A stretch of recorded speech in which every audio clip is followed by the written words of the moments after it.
Donc ça, d'ailleurs j'en parle dans l'anti-manuel de psychologie fiscale, c'est ce que l'on appelle un phénomène de simple répétition, c'est-à-dire que on vous martèle à longueur d'année une idée, et même si à la base, au départ, vous n'êtes pas convaincu par cette idée, à force de l'entendre, vous vous dites que finalement elle est peut-être fondée.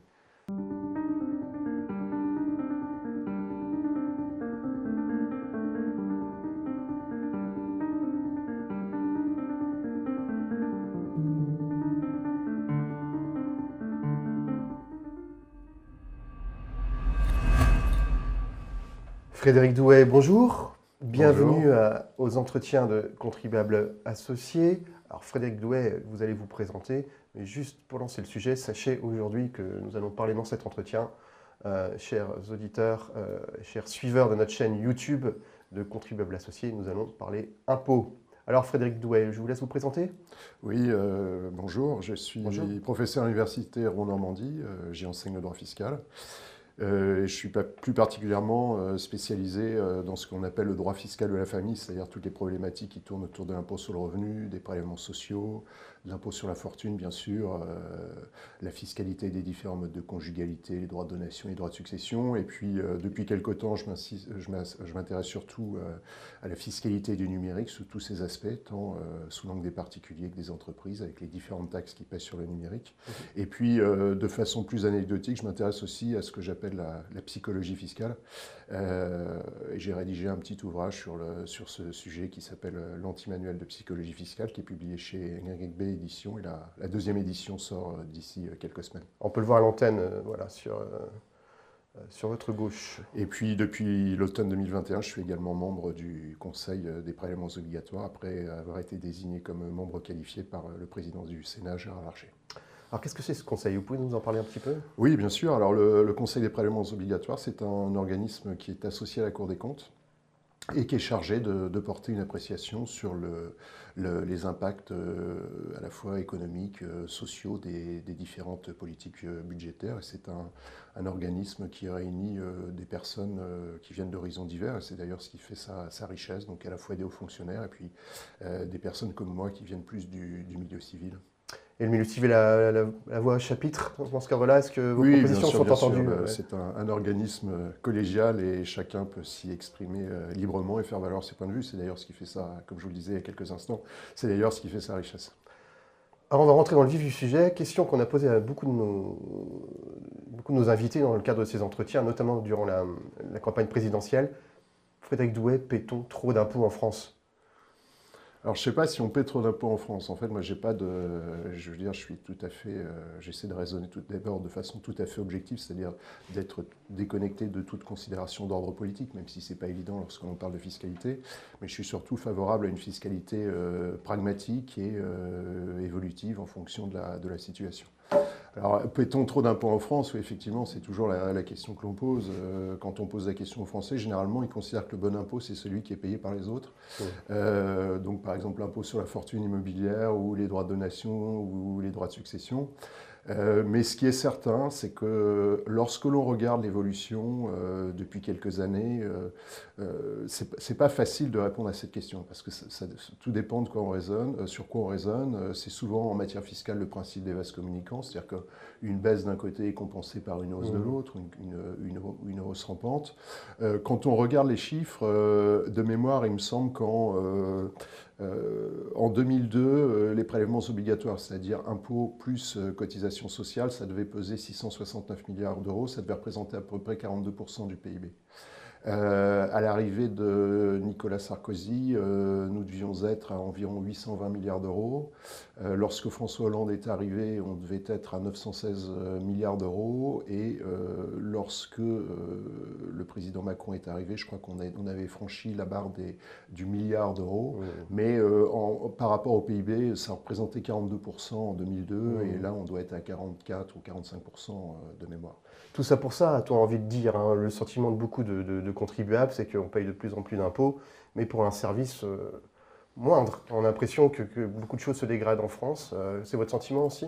Alors oui, effectivement, c'est le gros problème. Je crois que personne en France, sérieusement, ne peut contester la légitimité de l'impôt et des prélèvements obligatoires. C'est une Bien sûr. évidence. Mais effectivement, le problème vient, et je pense que le ras-le-bol fiscal vient en grande partie de là, c'est que on a l'impression malgré tout qu'en dépit de ce qu'on nous raconte depuis plusieurs années, voire plusieurs décennies, eh bien que, comme vous le disiez fort justement, que la pression fiscale continue à augmenter et que corrélativement, dans le même temps, les services publics se dégradent. Donc il y a quand même un véritable problème. Mais quand on regarde, je parle surtout de ce que je connais, c'est mieux, c'est-à-dire la fiscalité des particuliers. Quand on reprend l'évolution depuis les années 80, en fait, on s'aperçoit qu'au-delà des gesticulations des politiciens, on n'a pas véritablement de phénomène de disruption fiscale en France. On peut signaler quoi? On peut signaler l'impôt sur les grandes fortunes en 1982. Là, pour le coup, c'était un vrai marqueur pour François Mitterrand. Il n'y a pas eu de révolution fondamentale en matière d'impôt sur le revenu. Ensuite, on a eu la loi de 2007 en faveur du travail, de l'emploi et du pouvoir d'achat qui a apporté un certain nombre de modifications, notamment l'exonération du conjoint survivant ou du pacsé survivant en matière de droit de succession.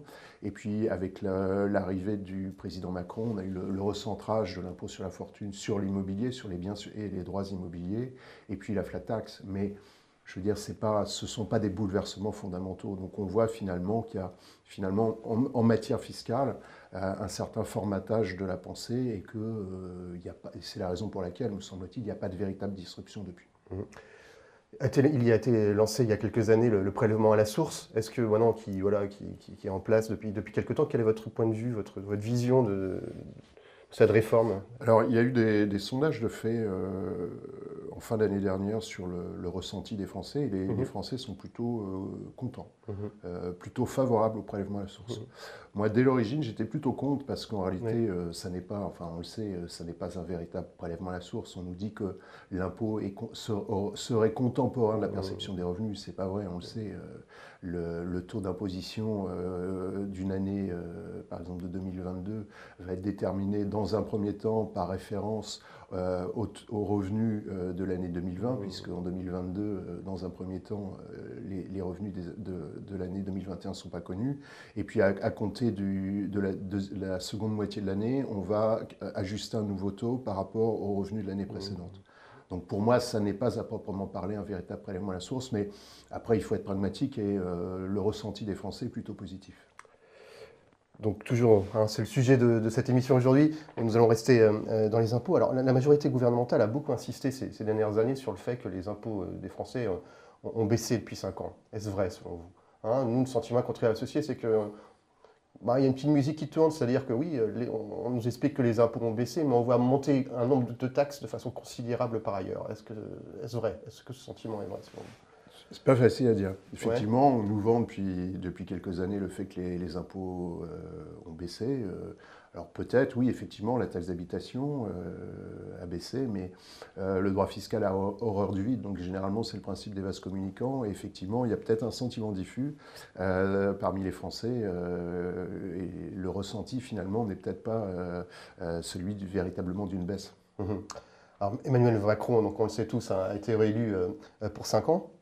Selon vous, à quelle sauce vont être mangés les contribuables durant ce futur mandat, ce quinquennat? Parce que, rappelons-nous, le candidat président à l'époque a déclaré lors du débat du second tour qu'il ne voulait pas augmenter les impôts ni augmenter la dette, et même a commencé à rembourser celle-ci lors du quinquennat. Alors, faut-il le croire, selon vous?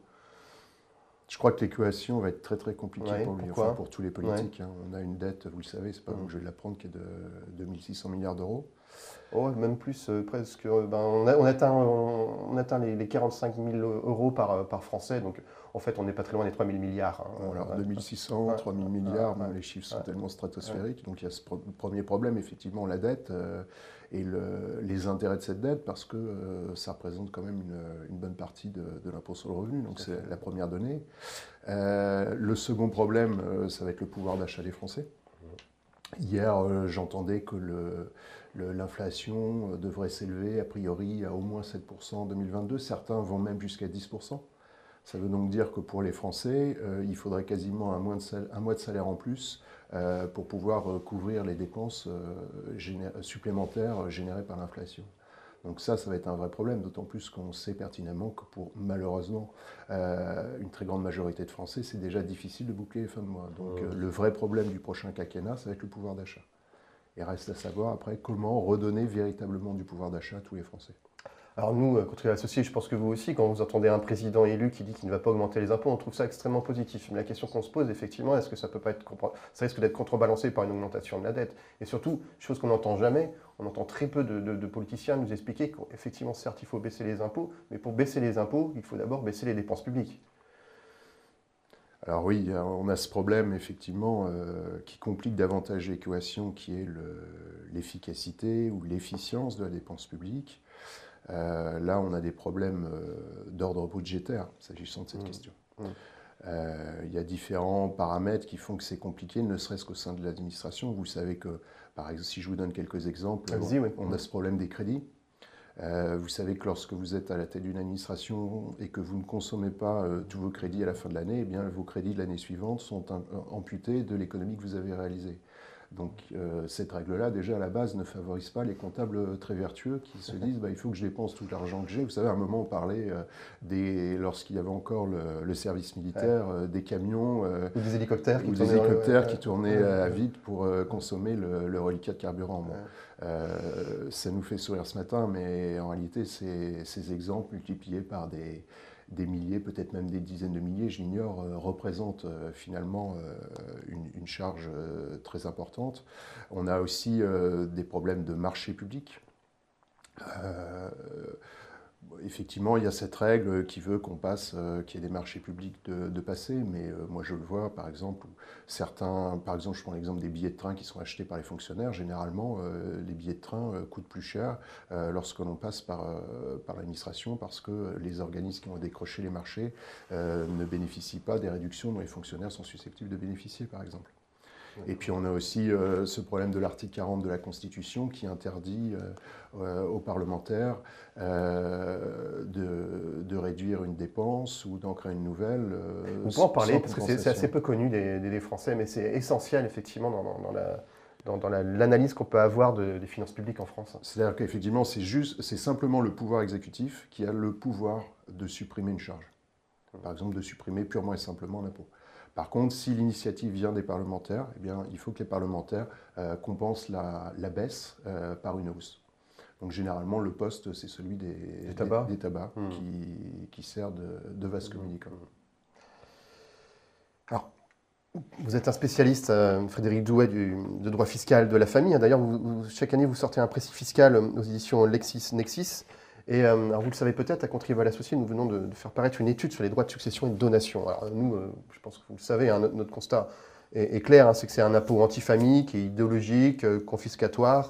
On considère, nous, que c'est même au-delà d'une considération, c'est une évidence, le patrimoine que frappent les droits de mutation a déjà été taxé à plusieurs reprises. Donc nous, chez nous, on estime, à Contribuables Associés, qu'il faut à terme supprimer les droits de succession et de donation. Quelle est votre position à la matière et pouvez-vous nous expliquer en profondeur comme votre vision de la chose? Alors, déjà, pour replacer les choses dans leur contexte, ce qu'on appelle les droits de mutation à titre gratuit, c'est-à-dire les droits de succession, les droits de donation, dans le budget de l'État, ça représente une somme de l'ordre de 15 milliards d'euros. 12 milliards pour les droits de succession, 3 milliards pour les droits de donation. Donc, ce sont bien évidemment des sommes qui sont importantes, mais par rapport à la TVA, par exemple. La TVA, c'est, je crois de mémoire, 145 milliards d'euros. Donc, la CSG, ça doit être aux alentours de 120 ou 130 milliards. Donc, on ne parle pas du tout de la même chose. C'est le premier point. Le second point qu'il faut souligner, c'est que quand on regarde dans le rétroviseur et quand on regarde l'année 2021, en 2021, on a commencé au printemps par avoir le rapport Tirole-Blanchard. Ensuite, à la rentrée, on a eu le rapport de l'OCDE. Et puis en décembre 2021, on a eu 3 notes. On a eu une note du Conseil d'administration économique qui a fait couler beaucoup d'encre. On a eu une note également de la Direction générale du Trésor et une note du Conseil d'orientation des retraites. Et ces rapports et ces notes vont tous dans le même sens et tous préconisent une surtaxation des successions les plus élevées. C'est le second constat. Donc ça, d'ailleurs j'en parle dans l'anti-manuel de psychologie fiscale, c'est ce qu'on appelle un phénomène de simple répétition, c'est-à-dire que on vous martèle à longueur d'année une idée, et même si à la base, au départ, vous n'êtes pas convaincu par cette idée, à force de l'entendre, vous vous dites que finalement elle est peut-être fondée. Donc c'est peut-être, vous voyez, cette petite musique sur la hausse des droits de succession. Alors que préconisent les auteurs de ces différents rapports qui vont tous, à mon sens, quasiment dans le même sens. Donc déjà, ils préconisent une surtaxation des successions les plus élevées. Le problème, c'est que dans la vraie vie, en matière fiscale, 1 plus 1 ne font pas toujours 2. Donc effectivement, on peut dire qu'on va augmenter davantage le tarif sur les successions les plus élevées, mais il va y avoir bien évidemment des phénomènes d'évitement de l'impôt, des phénomènes d'évasion fiscale, des phénomènes d'exil fiscal. Donc je ne suis pas sûr que ça soit réellement productif. Je prends l'exemple de la Suède. La Suède qui n'est pas a priori réputée pour être un paradis fiscal. C'est ça ce qui est intéressant dans ce rapport de l'OCDE, c'est que l'OCDE pointe, il y a 27, une trentaine de pays membres, il y a un tiers des pays, je crois, de l'OCDE où les droits de succession n'existent pas. Il y a 34 membres au sein de l'OCDE, il y en a, parmi les 34, il y en a 10 qui n'ont jamais connu les droits de succession, qui les ont supprimés. L'exemple de la Suède, en Suède, en 2004, ils suppriment les droits de succession, et entre 2004 et 2016, leurs recettes fiscales ont bondi de 50%. Donc, vous voyez, c'est l'illustration de la courbe de l'affaire. Alors la courbe de l'affaire est... Si, vous pouvez en dire un mot, si, c'est intéressant. La courbe de l'affaire, c'est en gros trop d'impôts tue l'impôt et moins d'impôts génère probablement plus de recettes fiscales. L'exemple type, c'est celui de la Suède. Donc ce que disent ces rapports, c'est déjà une hausse du tarif. Et puis ensuite, ce qu'ils disent, c'est qu'il faut supprimer un certain nombre de niches fiscales. Alors, ils sont pour la suppression de ce que l'on appelle les pactes d'Utrecht-Transmission. Je ne sais pas si tout le monde sait ce que c'est, mais le mécanisme d'Utrecht, c'est un mécanisme assez contraignant en demeurant, qui vous permet de bénéficier d'un abattement de 75% lorsque vous transférez à titre gratuit une entreprise individuelle ou des parts ou des actions d'une société. Donc les membres les auteurs de ces différents rapports sont pour la suppression des pactes d'Utrecht. Ils veulent également supprimer ce que l'on appelle le mécanisme du rapport fiscal ou du rappel fiscal. Là aussi, pour être très bref, le mécanisme du rapport ou du rappel fiscal, c'est un mécanisme qui a été institué pour inciter les Français à consentir régulièrement des donations et généralement des donations à leurs enfants. C'est-à-dire qu'au bout d'un certain temps, si je puis dire, les compteurs sont remis à zéro. Donc actuellement, on a un abattement de 100 000 euros, on a un tarif des droits de mutation à titre gratuit qui est progressif. Et actuellement, tous les 15 ans, eh bien, l'abattement de 100 000 euros est reconstitué et on peut faire jouer à nouveau la progressivité du tarif dès le premier euro. Donc l'idée, ce serait de supprimer donc, le rapport fiscal et de dire que toutes les donations et toutes les successions qui seraient reçues par un contribuable au cours de sa vie eh bien, s'accumuleraient sur un compte. Et donc une fois que vous aurez utilisé la totalité de l'abattement de 100 000 euros, bien, il sera définitivement perdu. Et puis pareil pour les tranches, plus vous percevrez, plus vous monterez dans les tranches. Donc suppression du mécanisme du rapport fiscal. Ils sont également pour la suppression du régime fiscal de faveur qui existe encore en matière d'assurance vie. Et puis, dernière piste qu'ils préconisent, c'est la suppression de l'article 1133 du Code général des impôts, alors que tout le monde ne connaît peut-être pas par cœur. Ah non. C'est ce que l'on appelle les donations en nue propriété.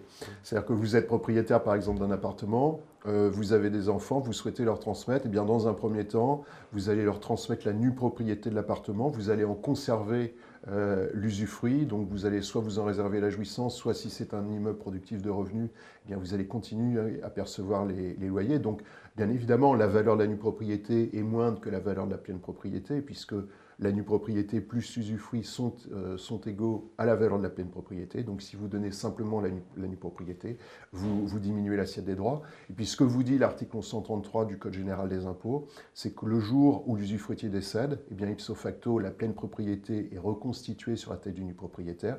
Elle est reconstituée en franchise de droit de mutation à titre gratuit. Donc vous voyez, suppression de ces 4 niches fiscales. Et puis en contrepartie, on nous dit, bien, grâce à l'argent que l'on va engranger, on va donner un capital d'environ, je crois, 10 000 euros à chaque Français une fois qu'il aura atteint l'âge de 18 ans. Donc vous voyez, l'idée, c'est vraiment une sorte de nivellement par le bas. Pourquoi un nivellement par le bas? Parce que c'est bien beau de dire on va essayer de lutter contre les inégalités grâce aux droits de succession, aux droits de donation. Mais en réalité, les véritables inégalités, ce sont des inégalités extra-économiques. Certes, pour un jeune de 18 ans, c'est une somme de 10 000 euros. Effectivement, c'est intéressant, mais vous ne luttez pas contre les inégalités extérieures économiques. Ce sont là les véritables inégalités en France. C'est-à-dire, c'est quoi votre milieu social, votre niveau d'éducation, votre état de santé, etc., etc. Or, vous pourrez augmenter autant que vous voulez les prélèvements sociaux, vous ne pourrez jamais lutter contre ces inégalités extra-économiques, malheureusement. Il y a une inégalité naturelle, presque, on pourrait-on dire. Quasiment. Ouais, quasiment. Merci pour cette analyse. Alors évidemment, oui, comme vous le dites, il y a énormément de rapports qui sont sortis sur les droits de succession. Et vous avez bien expliqué ce qui en était dit dans le fond.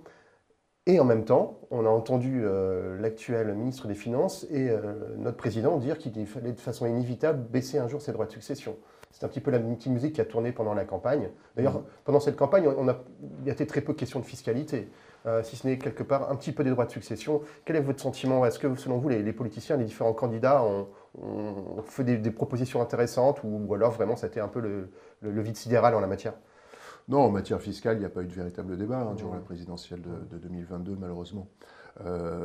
L'essentiel du débat s'est focalisé, comme vous le disiez justement, sur les droits de donation et sur les droits de succession. Quasiment tous les candidats étaient d'accord pour augmenter l'abattement de 100 000 euros dont je vous ai parlé il y a quelques instants. Certains parlaient de le porter à 150 000, voire à 200 000, voire plus. Et puis certains, plutôt à gauche, disaient en plus, il faudra surtaxer les plus grosses successions.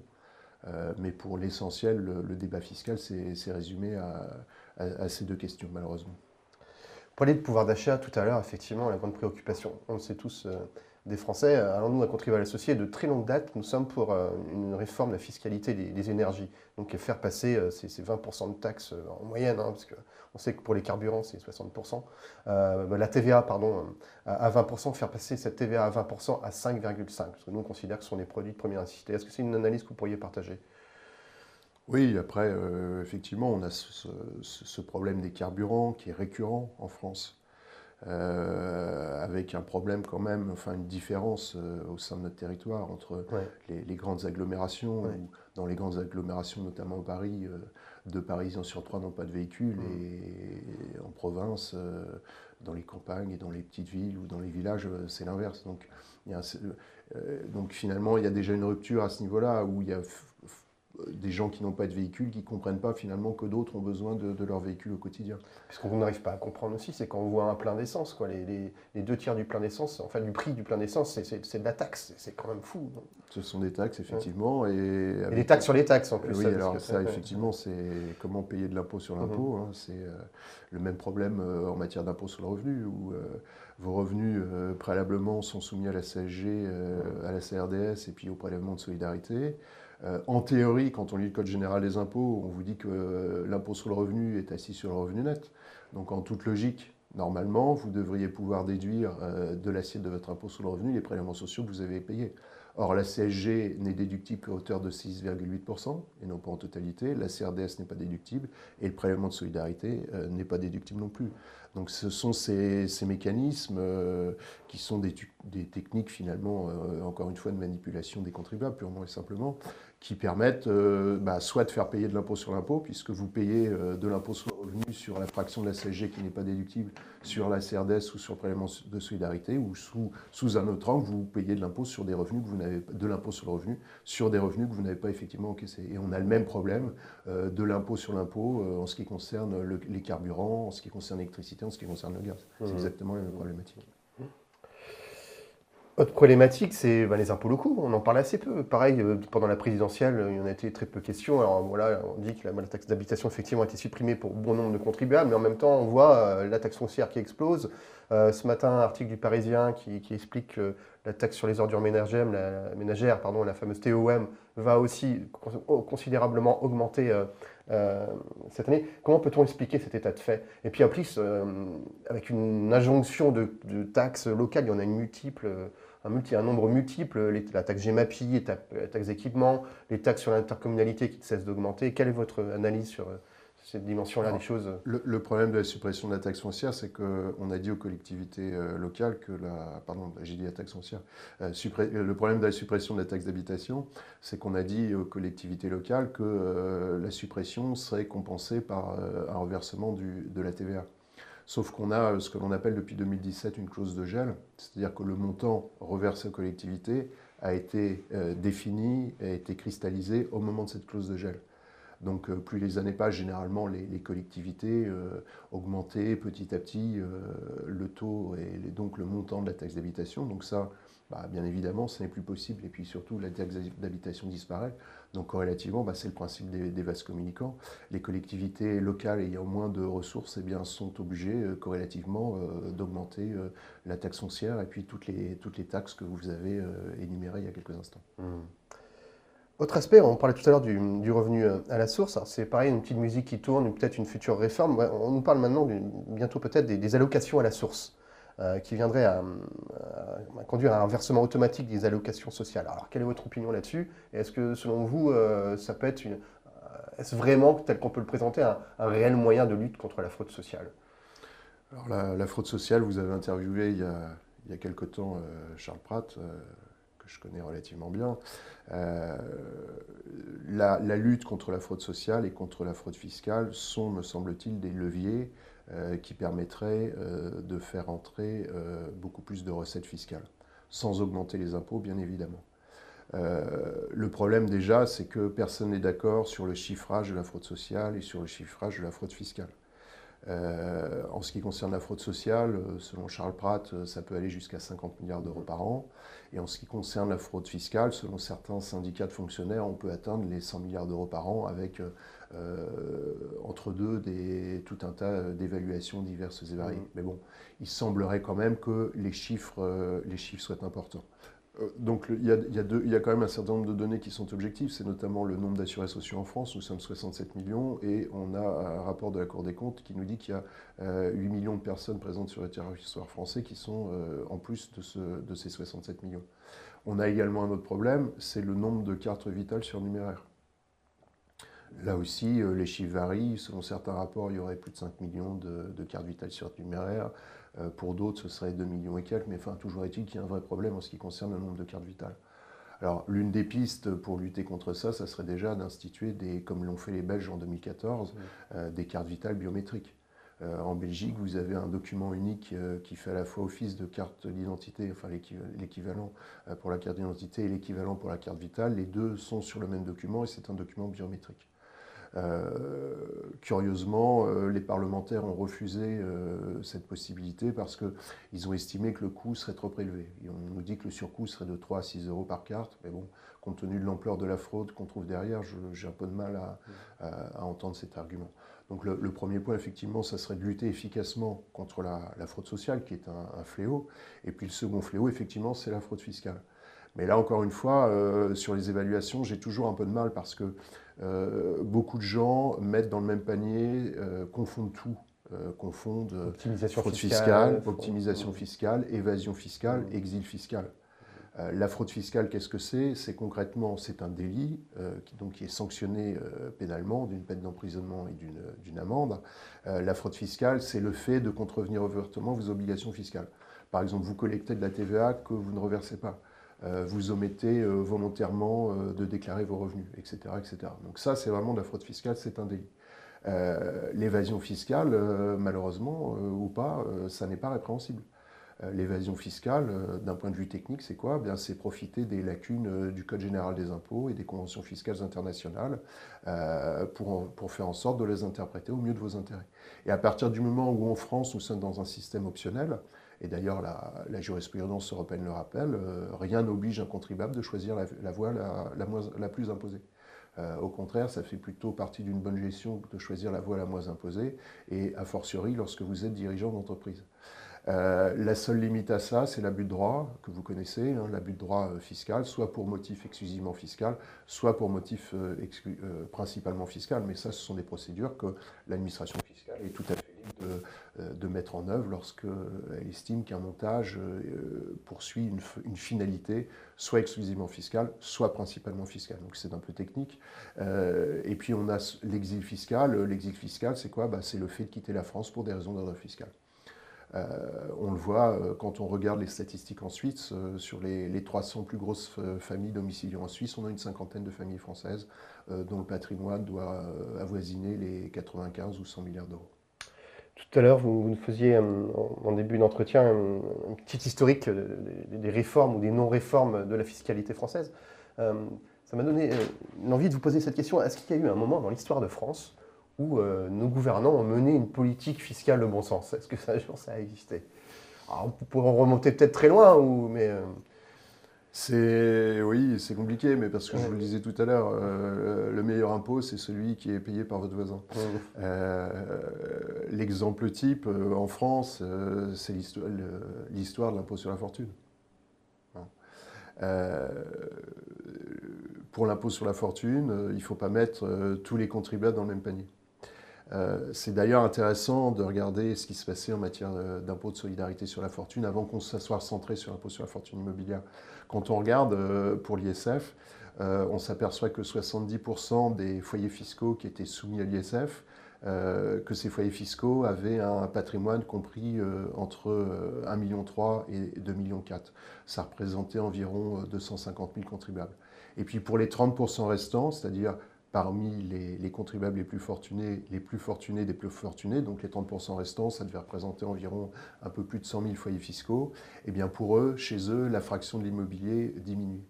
Alors, pour les 70%, c'était quoi l'immobilier? C'était pour l'essentiel leur résidence principale, surtout avec la flambée des prix à Paris ou dans certaines régions. Donc c'était la résidence principale. Et puis pour les autres, bien évidemment, plus vous êtes fortuné, plus en règle générale, le pourcentage de l'immobilier diminue dans votre patrimoine. Donc en réalité, le recentrage de l'ISF sur l'immobilier, eh bien, ça a fait surtout l'affaire des 30% restants, c'est-à-dire les 30% qui avaient un patrimoine très important, peu composé d'immobilier. Donc en matière, par exemple, d'IFI, la solution qui me semblerait pragmatique, ça serait par exemple d'exonérer purement et simplement la résidence principale d'impôt sur la fortune immobilière. Actuellement, vous le savez, on pratique un abattement, mais qui n'est que de 30%. Et je pense que, par exemple, pour l'IFI, ça permettrait de simplifier pas mal de choses. Et puis, second point, pour en terminer sur l'IFI, je pense que le véritable problème de l'impôt sur la fortune, et ça, il y a peu de gens qui en parlent, en réalité, c'est son taux.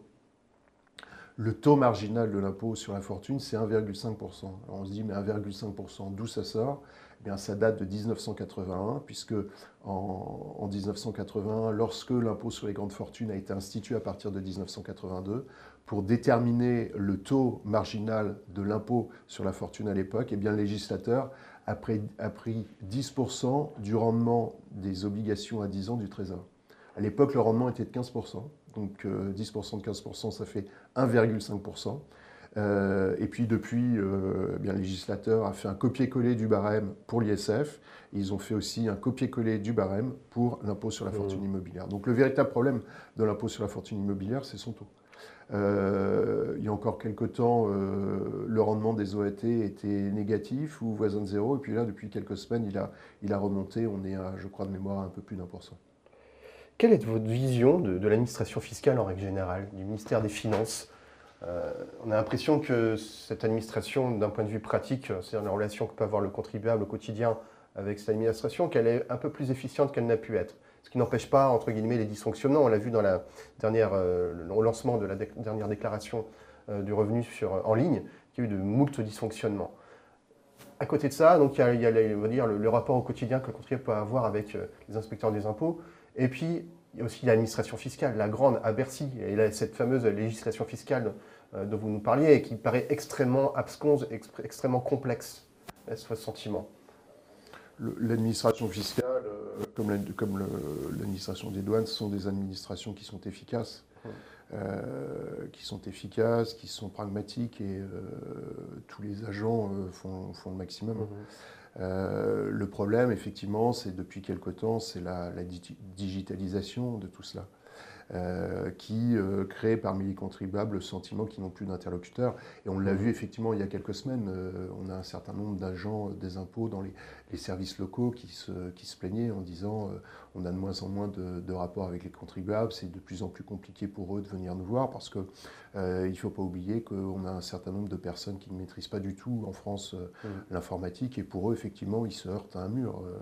On voyait encore récemment des gens dans un autre domaine, une femme qui n'avait pas pu demander à bénéficier de sa retraite alors qu'elle était retraitée depuis plusieurs années, tout simplement parce qu'elle ne maîtrisait pas l'informatique. Alors ce sont probablement des cas caricaturaux, mais il n'en demeure pas moins que c'est un vrai problème. Donc je pense que surtout il y a un problème de proximité, un lien qui manque entre les contribuables et les agents locaux des services fiscaux. Frédéric Douhet, j'ai une grande nouvelle pour vous. Je viens de recevoir un coup de fil de l'Élysée qui m'annonce que vous serez bientôt, dans quelques jours, le futur ministre des Finances de la France. C'est peu probable. C'est peu probable, mais imaginons que ça arrive. Quelles sont vos 3 premières réformes en matière fiscale? 3 premières réformes, je pense que déjà, je m'interrogerai sur l'impôt sur le revenu et les prélèvements sociaux. Le but serait derrière de redonner véritablement du pouvoir d'achat à tous les Français. Soit, alors je vais peut-être faire bondir certains, mais en supprimant purement et simplement l'impôt sur le revenu et les prélèvements sociaux pour les remplacer par une micro-taxe sur les transactions. Pour le coup, là, ça pourrait véritablement redonner une bouffée d'air à bon nombre de Français. Soit autre piste possible qui serait d'augmenter la TVA. Alors là, je sais que en disant ça, je suis un peu à contre-courant. Augmenter la TVA, pourquoi? Déjà, ça permettrait de taxer davantage les produits que nous importons de l'étranger. Dieu sait que nous en importons, et puis corrélativement, ça se traduirait par une baisse des cotisations sociales ou des prélèvements sociaux ou de l'impôt sur le revenu. Donc ça, je pense que c'est véritablement une piste à laquelle il faudrait réfléchir.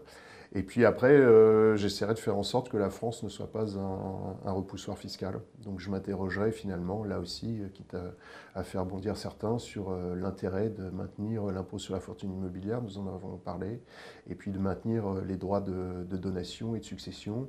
Et puis je ferai le pari que bien moins d'impôts ne tue pas l'impôt, au contraire.